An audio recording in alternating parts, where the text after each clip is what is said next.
Croeso I Gwasanaeth Cymraeg y pnawn 'ma. Yn gyntaf, dwi eisiau dweud diolch yn fawr iawn I pawb sydd wedi anfon geiriau I mi dros yr wythnos diwetha. Dwi'n falch iawn o gael nhw, diolch yn fawr iawn I bob un ohonoch chi. Mae'r gwasanaeth yn wahanol pnawn 'ma. Roedd ni ar-lein dydd diwetha yn gwachod Evan Morgan yn Caerdydd yn gwneud Zoom sanaeth. A dwi wedi gofyn iddo fo gai menthyg y pregaeth ar gweddi. Mae wedi o roi caniatau mi gwneud o. So pnawn 'ma mae Evan Morgan yn cymryd rhan fwyaf o'r gwasanaeth. Y pregaeth ar gweddi yn dod o Caerdydd. So dwi'n falch iawn iddo fo, diolch yn fawr iawn Evan, a dwi'n falch I bawb sydd yma pnawn 'ma, croeso i'r gwasanaeth. I dechrau y pnawn 'ma, gadewch ni troi at yr arglwydd mewn gweddi. Gweddiwn. Diwrnod i'w dathlu yw'r Sul. Diwrnod cyntaf y creu. Diwrnod buddugoliaeth Iesu. Diwrnod y rho o'r ysbryd glân. Diwrnod cyntaf wythnos newydd. Arglwydd cymodd ni dathlu'r dydd hwn. I llawenhau yn rhoddion dy gread, I ganfod bywyd newydd yn Iesu, I osod ein golygion ar y ffordd a baratoes di ni, ar gyfer yr wythnos sy'n dod, ac I fwynhau cymdeithas ac addoliad eglwys, pe bynnag gyda ni. Amen. Dwi eisiau chwarae emyn nawr.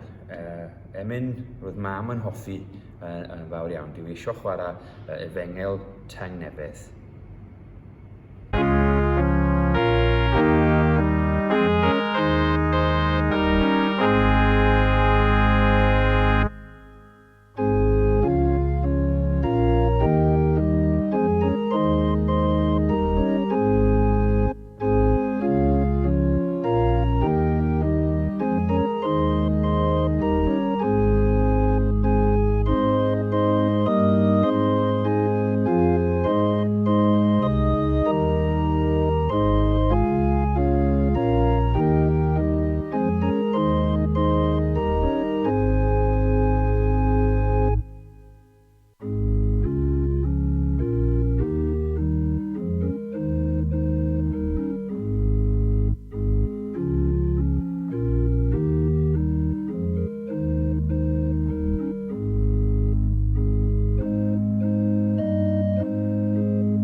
Gweddiwn.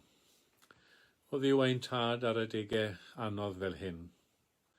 Mae yna adegau lle dyn ni'n meddwl fod pethau dan reolaeth ganddo ni, ond wedyn ni'n darganfod nad ydynt. Ni'n meddwl o Dduw ein bod ni'n gryf, ond wedyn o arglwydd ni'n profi rhyw wendid rhyfedda. Teir datom yn awr o arglwydd, i ganol yn holl amheuon, yn holl o fidiau ac ofnau. O Dduw wedi ni falle ar y bridiau yn teimlo mor ddiflas, mor fed up o hyn i gyd.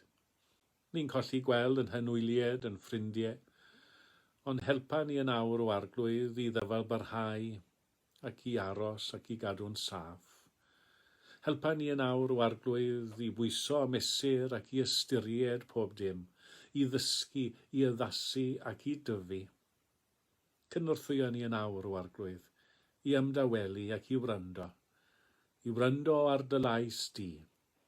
Llais sy'n dod a chysur i ni, llais sy'n llonyddu ein hyneidiau, llais sy'n llawenhau ein bod ni'n rhan o dy deulu di, llais sy'n llwyddo ein caru, ein harwain, i frwydro dros eraill.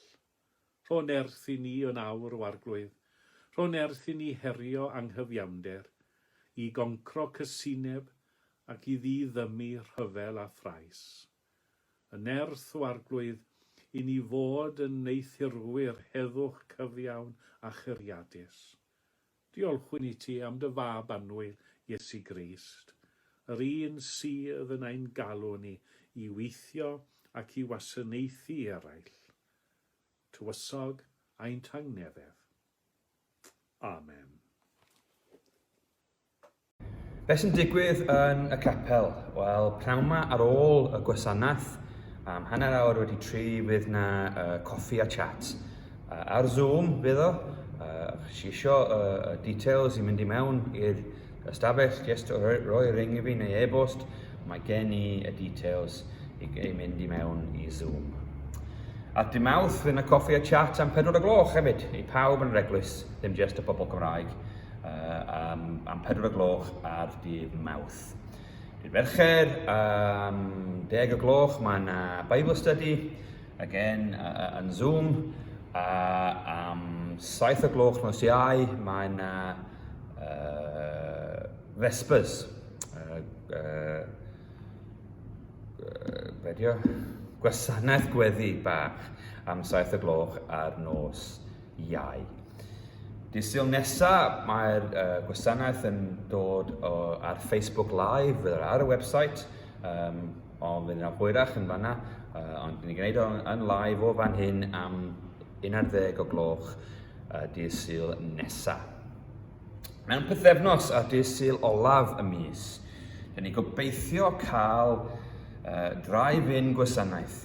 Rwle rhwng fan hyn a Geelong, gobeithio, bydd na fel drive-in gwasanaeth. Mynd i efo'r ceir, mynd i mewn i car park rwle, cael y gwasanaeth ar y ffôns neu ar y radio yn y car, os yw'n gallu gwneud hynny, dwi'n chwilio os yw'n gallu gwneud hynny. A dyn ni'n mynd i just cael gwasanaeth bach a gallu weld pobl eraill. Ddim gallu cymysgu efo nhw eto, ond gallu weld nhw, so dyna step forward yndi. So mewn pythefnos gobeithio fydd na gwasanaeth drive-in. Fydd na gwybodaeth yn dod allan am hynny wythnos nesa. Dyna beth sy'n digwydd yn y capel. So nawr dwi'n mynd i gofyn i chi cael casgliad at yr achos, os gwelwch yn dda. Nawr dyma Christine yn gwneud darlleniad i ni o llyfr y Salmau. Psalm 29. Llais yr arglwydd yn y storm, Psalm Dafydd. Dewch angylion, cyhoeddwch, cyhoeddwch mor wych ac mor gryf ydy'r arglwydd. Cyhoeddwch mor wych ydy ei enw da. Plagwch i addoli'r arglwydd sydd mor hardd yn ei gysegr. Mae llais yr arglwydd i glywed uwch ben y dŵr, sŵn y diw gwych yn taranu. Mae'r arglwydd yn taranu uwch ben y dyfroedd mawr. Mae llais yr arglwydd yn rymus. Mae llais yr arglwydd yn urddasol. Mae llais yr arglwydd yn drylio'r cerwydd. Mae e'n drylio coed cedrwydd Libanus. Mae'n gwneud i Libanus brancio fel llo, a Sirion re fel uwch gwyllt ifanc. Mae llais yr arglwydd fel mellt yn fflachio. Mae llais yr arglwydd yn ysgwyd ar anialwch. Mae'r arglwydd yn ysgwyd anialwch Kadesh. Mae llais yr arglwydd yn plygu'r coed mawrion ac yn tynnu'r dail o ddiar y fforestydd. Ac yn ei deml mae pawb yn gweiddi, rwy ti'n wych. Mae'r arglwydd ar ei orsedd uwch ben y llifogydd. Bydd mae'r arglwydd yn frenin ar ei orsedd am byth. Mae'r arglwydd yn gwneud ei bobl yn gryf. Mae'r arglwydd yn rhoi heddwch i'w bobl.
Helo yn y Salamites a Bethelinas a'r benwthnos cynta mis Mehefin fel hyn.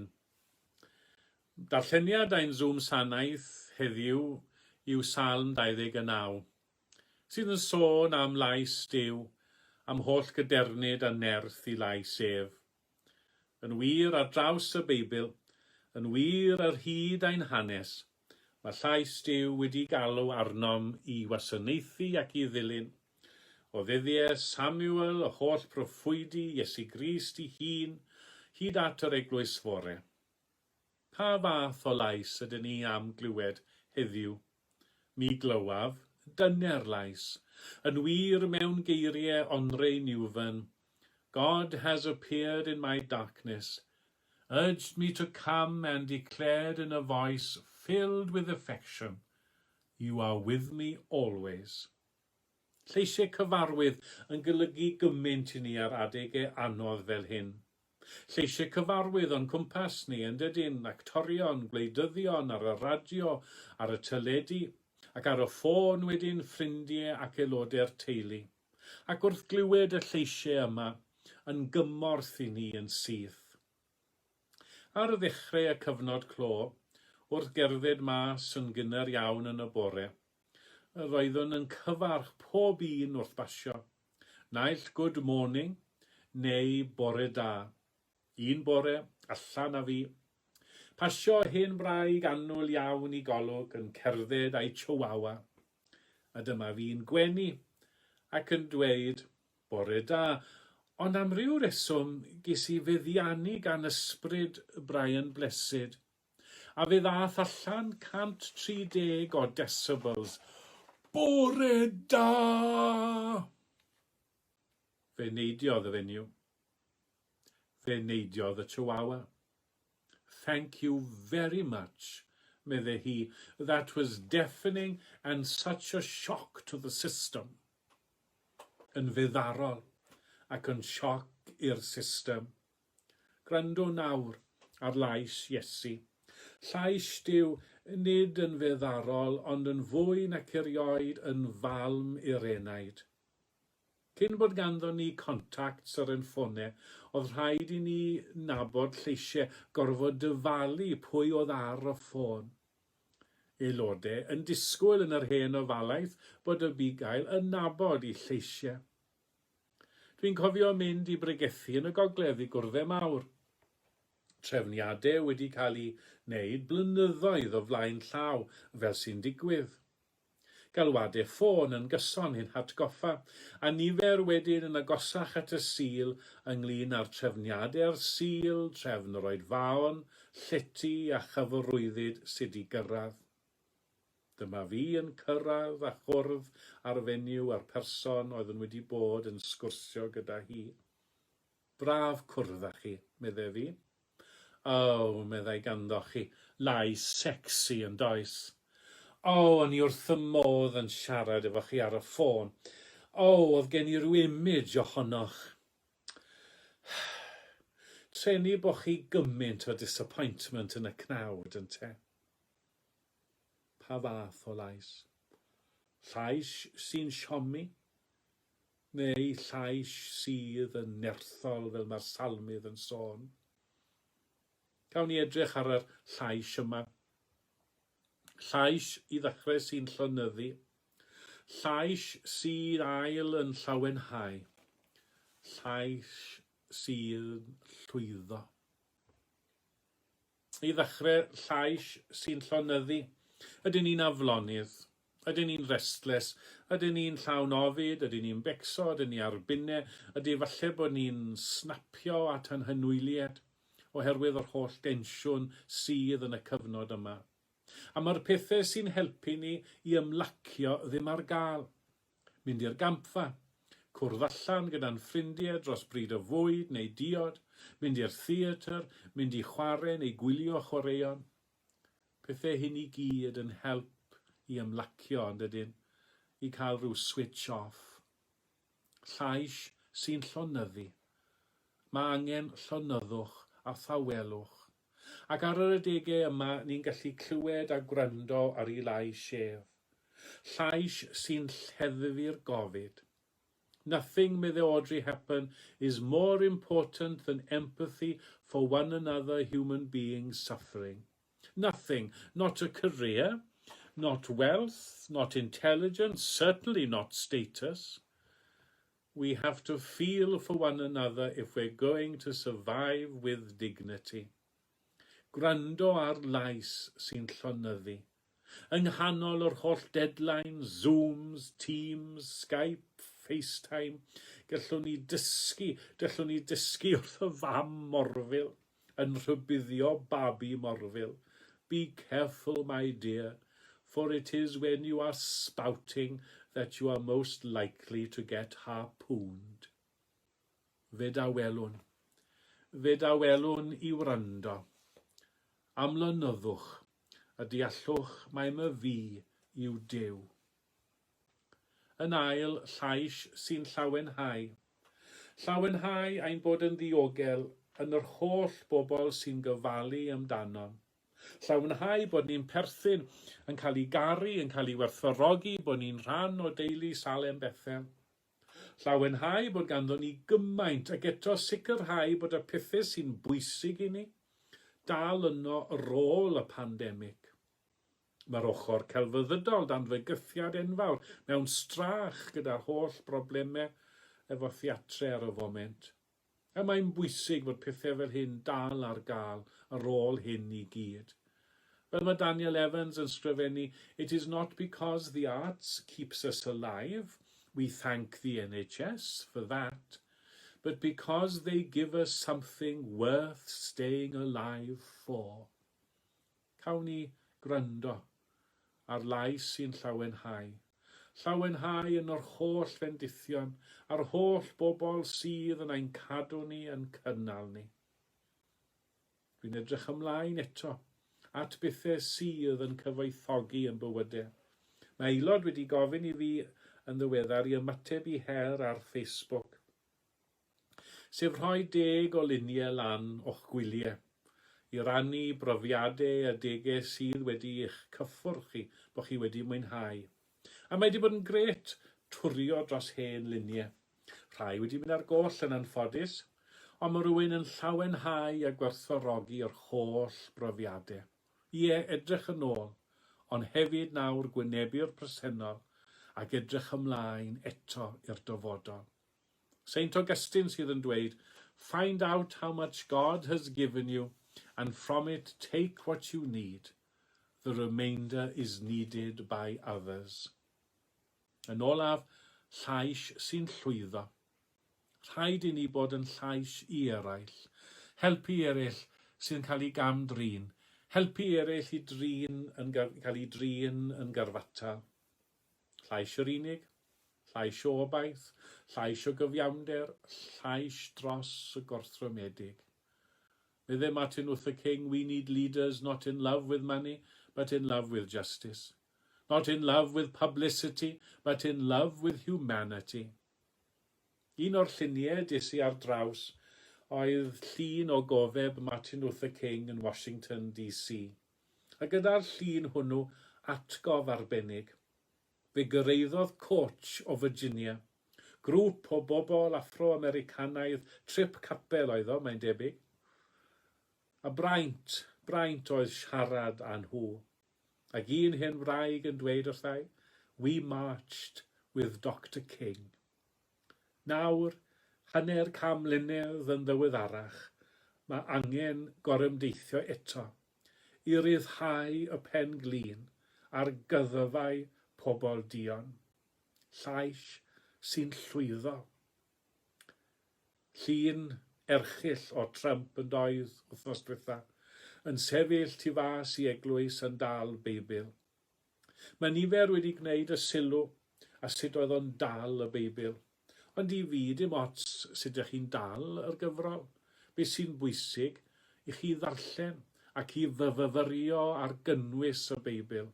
A'r holl bwyslais a chredo sydd yn anatod i'n Beibl sef gofal a chariad.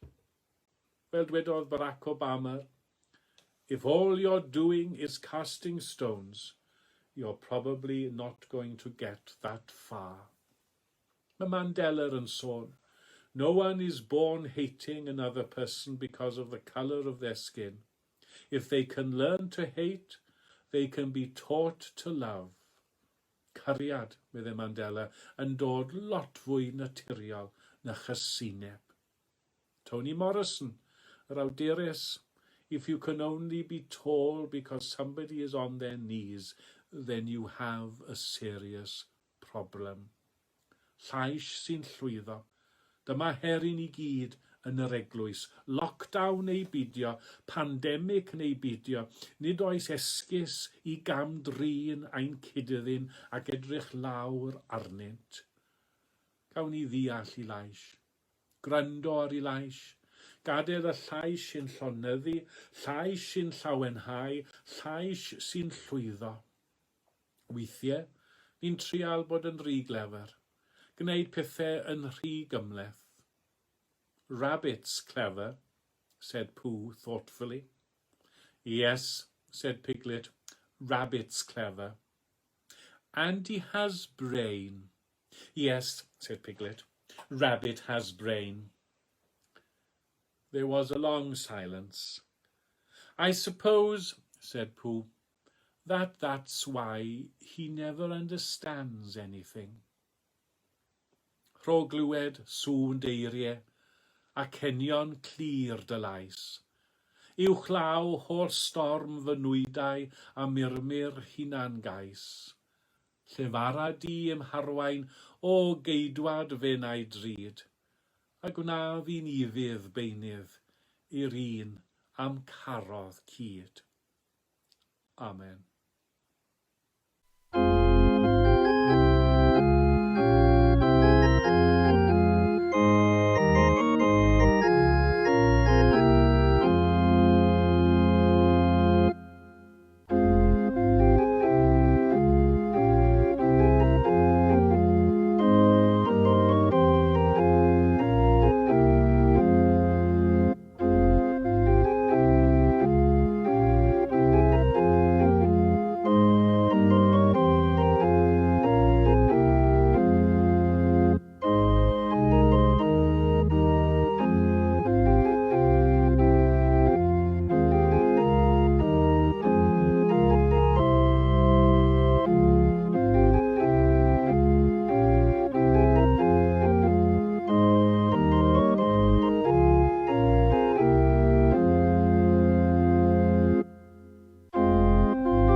Yn y dyddiau rhyfedd sydd wedi bod dros y misoedd diwetha, dwi yn falch iawn am cael y capel, y pobl y capel, a pethau dal i fynd yn bron yn normal.